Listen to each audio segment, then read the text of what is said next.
Hey, hello everyone. Welcome to Energy First Golf. So today in this video, we're going to talk about feel and real. Are they really supposed to be different? Your feel and real is not supposed to match. So with Energy First, Impact Later, we disagree. Because the truth is, if someone is telling you to teach you if what they feel and what they do is completely different, how are they going to explain it to you?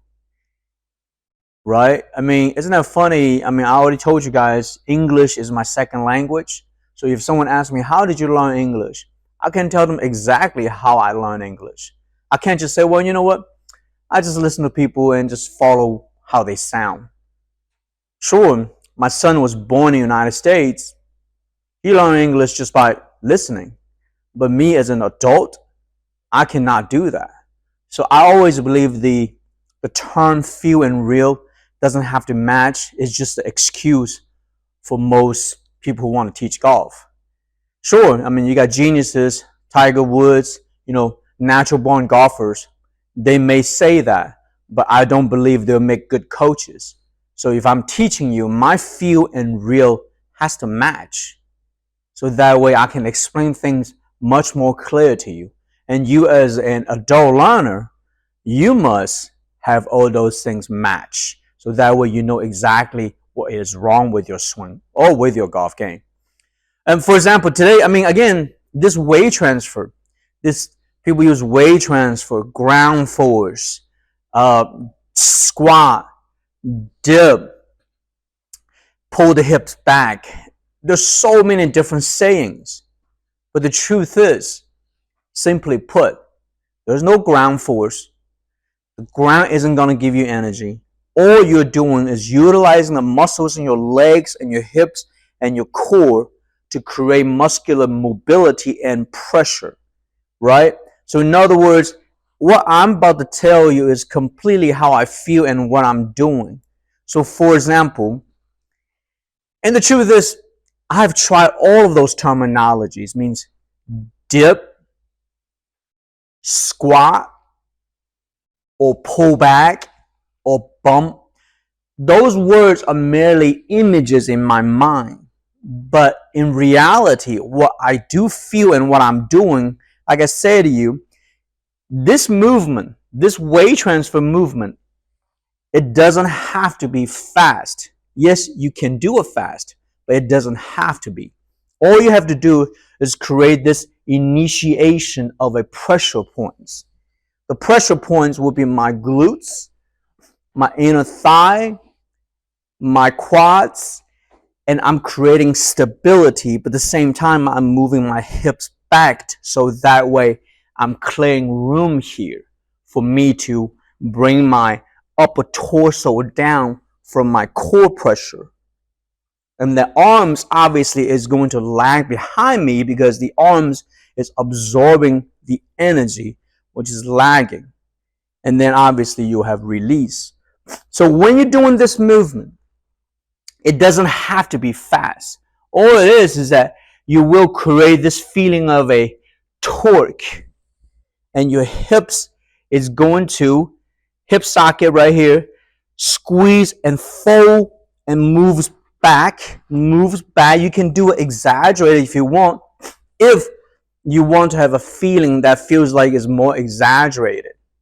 Okay, so let me do a demonstration. So for example, if I want to do it, the ball just can come up, okay? But I want to do it very slowly.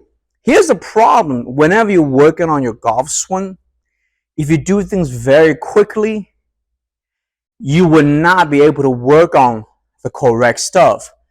The reason why we say energy first, impact later is because when you're thinking about impact or hitting the ball, none of the stuff that you're thinking about that you're working on matters.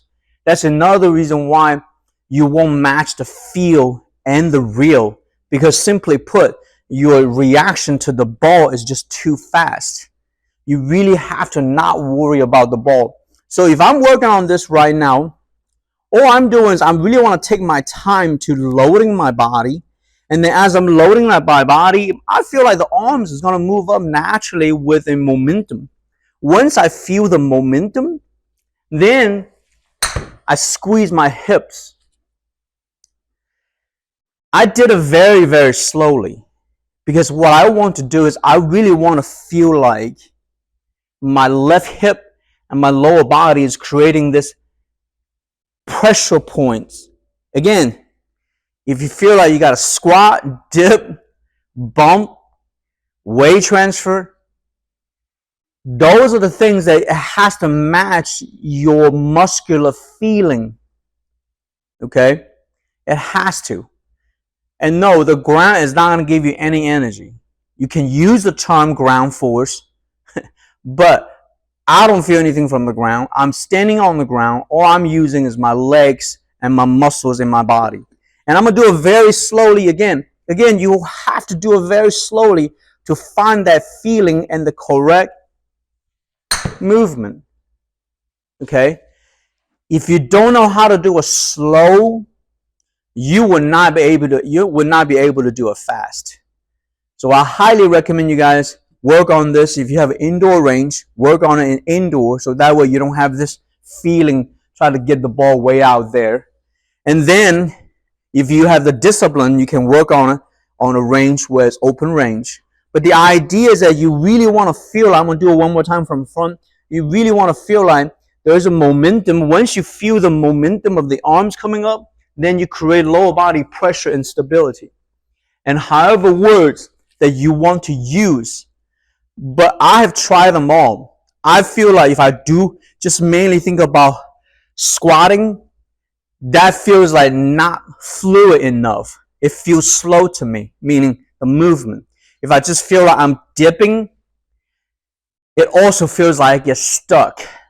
So that's the reason why I'm having an image of a pressure point. For me, it's all about image of a pressure point.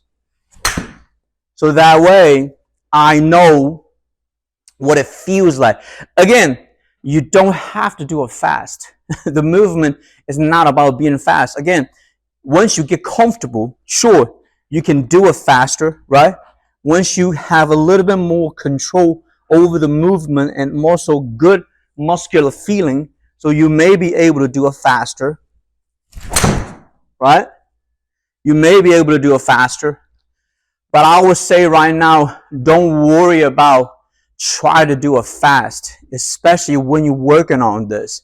You obviously have to feel like you're creating hip pressures here. Hip pressure, right? Hip pressure. Hip pressure. If I just feel like I'm squatting, I feel like I'm stucking. And I feel like if I dip, I also feel like I get stuck. Now, sometimes if I'm on the course playing, if I didn't feel right, I may use those singular images, means words. Like today I'm just going to dip, or today I'm just going to pull back, or today I'm just going to squat. It might work, but essentially it'll still go back to what my muscles are feeling. And the truth is, the muscular feeling in your body, it can't disappear. So you got to constantly work on those rationality. Again, if you try to hit the ball, if you're reacting to the ball, if you're thinking about impact, nothing will matter because you're just going here and coming down. So that's the reason why I would say there's a difference between swing and there's a difference between hit. So right there, that was a bad movement. Again, I wasn't thinking about my core pressure. I was talking, right? So I really want to address this. That's the reason why I believe the term feel and real doesn't have to match. It does not serve you the correct purpose of learning golf. It's not a good thing. You can't just throw out the terms. Oh, your feel and real can be different. Yeah. No, it doesn't work that way. I don't believe that is the case. If someone say feel and real is different, it's just the excuse not knowing what's going on or not knowing what to teach you and tell you. So I never want to say feel and real is different. I want to make sure me as an adult learner, my feel and real is match. Okay? So basically, this is the video we're going to be, I want you to express my feeling regarding that. But if you guys want to work on your lower body weight transfer, utilize this video, really work on your hip pressure, your hip flexors, this crease. We talked about this feeling, okay? And you can really use all those words if you want to, but find the muscular feeling that represents the real movement. All right, so thanks for watching, and if you guys have any questions, leave a comment, and I will talk to you next time. Thank you.